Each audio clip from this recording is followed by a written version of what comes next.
بسم اللہ الرحمن الرحیم۔ میرے ساتھ پڑھنا سیکھیے۔ واقعات سلیم چشتی رضی اللہ تعالیٰ عنہ پارٹ بائی پارٹ بتا رہا ہوں۔ دوسری رات پھر وہی ہوا۔ سلیم اپنے حجرے سے غائب تھے۔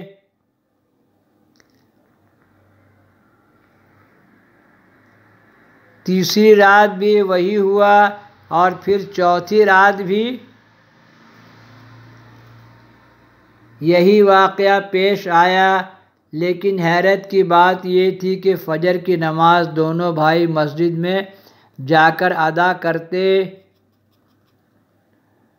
بھاوج نے تشویش سے سوچا، یہ اگر سلیم کو عبادت اور ریاضت ہی کرنی ہے تو انہوں نے اپنے حجرے میں موجود رہنا چاہیے، لیکن نصف رات کے بعد حجرہ خالی ہو جاتا ہے۔ آخر یہ صاحبزادے جاتے کہاں ہیں؟ طرح طرح کے شکوک اور وسوسے سے دل میں گھر کرتے اور نیک اور پاک باز عورت انہیں ایک جھٹکے میں دل سے نکال پھینکتی، اور کیسا شک ہوتا ہے نہیں کہاں چلے آج رات کو۔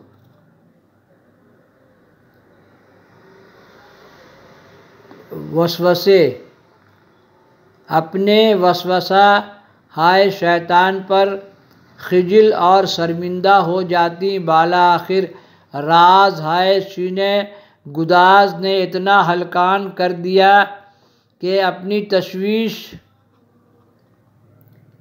کو شوہر پر ظاہر کر دیا۔ موسیٰ پریشان ہوئے اور ایک رات انہوں نے اپنے چہیتے کی نگرانی میں رات کی نیند حرام کر ڈالی۔ سلیم نے آہستہ سے کہا۔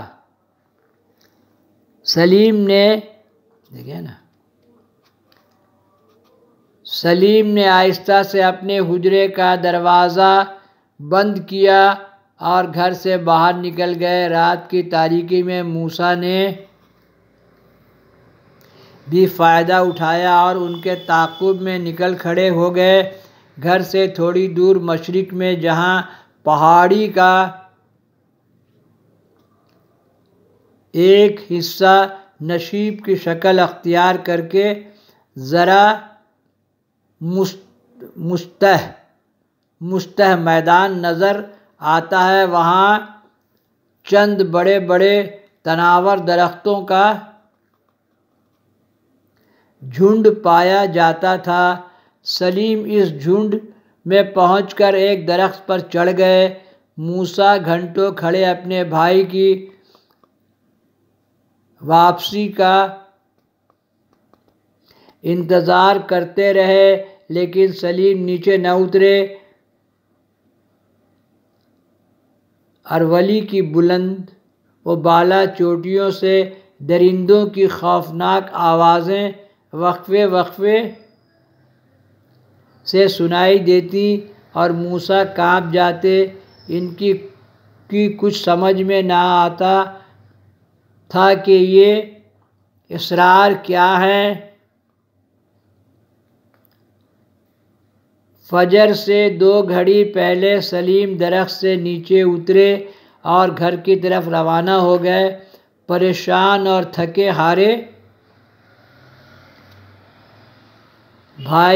بڑے بھائی نے آگے بڑھ کر سلیم کا راستہ روک لیا اور پوچھا، سلیم، یہ کیا اسرار ہے؟ تم یہاں کیا کر رہے تھے؟ چھوٹے بھائی نے مطمئن انداز میں بھائی کو دیکھا اور کہا، آپ ہمارا پیچھا کرتے ہیں؟ ہاں، موسیٰ نے کہا، تمہاری بھابھی تمہاری اس نئی روش سے بہت پریشان ہے اور میں خود بھی بے حد گھبرایا ہوں۔ آخر تم ہمیں بتاتے کیوں نہیں کہ اتنی رات گئے تم یہاں کیوں آتے ہو اور اس درخت پر چڑھ کر کیا کرتے ہو؟ دیکھیے کیسا واقعہ ہے۔ سلیم نے کوئی جواب دینے کے بجائے رقت سے کہا، بھائی صاحب میں حج کے لیے جانا چاہتا ہوں، مجھے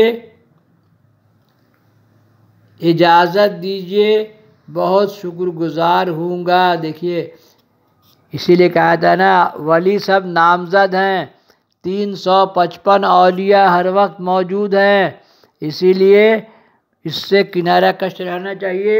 علی اولی اوس غوث یہ سب بول کے اپنے آپ کو ہلاکت میں نہیں ڈالنا چاہیے۔ یہ عجیب رمز ہے جو کوئی نہیں جان سکتا ہے۔ یہاں سے ڈالیں گے پارٹ 6۔